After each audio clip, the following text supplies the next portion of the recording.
Welcome to our kitchen. Today we prepare medieval ravioli from Maestro Martino's Libro de Arte Culinaria, written in the 15th century. We start with ingredients. We need flour, a chicken, pork belly, fresh cheese, parmigiano, spices, ginger, black pepper, cloves and saffron, and aromatic herbs, rosemary, savory and chives. First, we boil the chicken and pork belly in salted water. The original recipe recommends the breast of capon, pheasant, grey partridge, or another bird. We chose a chicken, but use the birds you prefer. Meanwhile, we knead the flour with salt and water until we obtain a smooth and hard dough. We let the dough rest for about half an hour, then we roll a thin sheet of pasta. Stuffed pasta is very common in medieval and Renaissance cooking. Among the fillings we find the meat, fish, vegetables, flowers, cheese, herbs, and even eggs. However, medieval ravioli aren't always a type of pasta, as the term raviolo refers to the filling, not to the dough.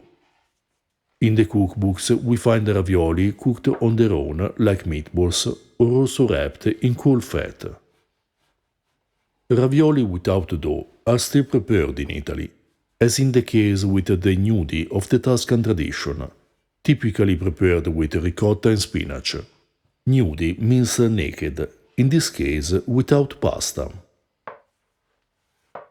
Maestro Martino's ravioli for the fat days, instead, are made with a thin sheet of pasta, as the author specifies.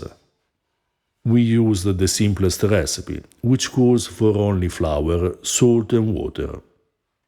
But other pasta recipes in Maestro Martino's cookbook include egg whites and rose water. When the chicken and pork belly are cooked through, we let them cool a bit, mince them and mix them with fresh cheese, parmigiano, the aromatic herbs, ginger, black pepper and cloves. The author doesn't specify which types of aromatic herbs to use. Choose from the ones you have at your disposal. For example, mint, fennel, dill, parsley, thyme, marjoram and other Mediterranean herbs. All very common in medieval Italian cuisine. About the cheese, Maestro Martino only writes to use two different types, one fat and the other aged.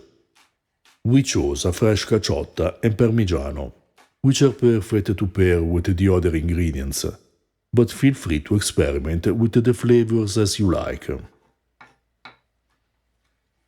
To learn more about historical pasta, check out our new book, Early Italian Recipes, Cereals, Bread, Pasta and Pies, with recipes from the antiquity to the Renaissance, and an introduction to the historical uses of cereals, basic preparations and ingredients.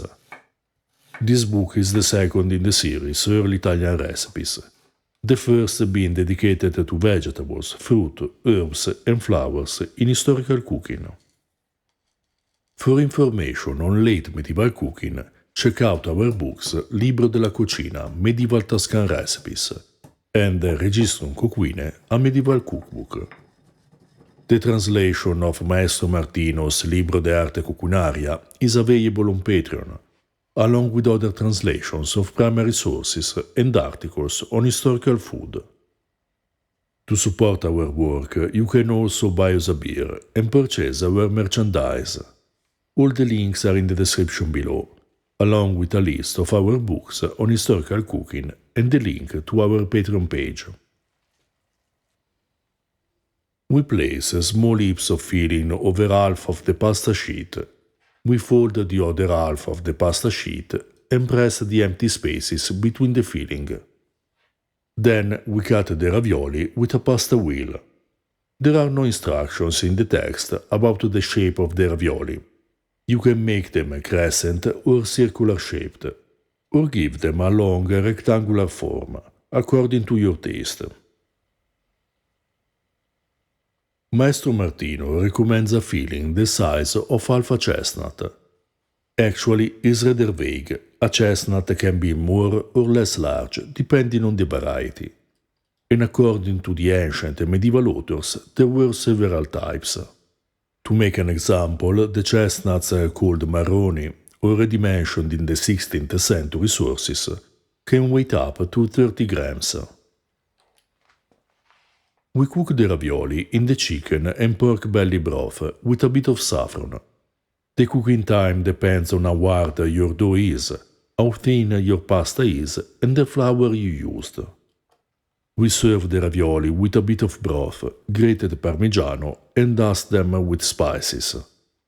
Maestro Martino recommends sweet spices, which include cinnamon, cloves, nutmeg, saffron, ginger, and others. But we added the same that we've already ground for the preparation of the filling. These ravioli were rich and incredible.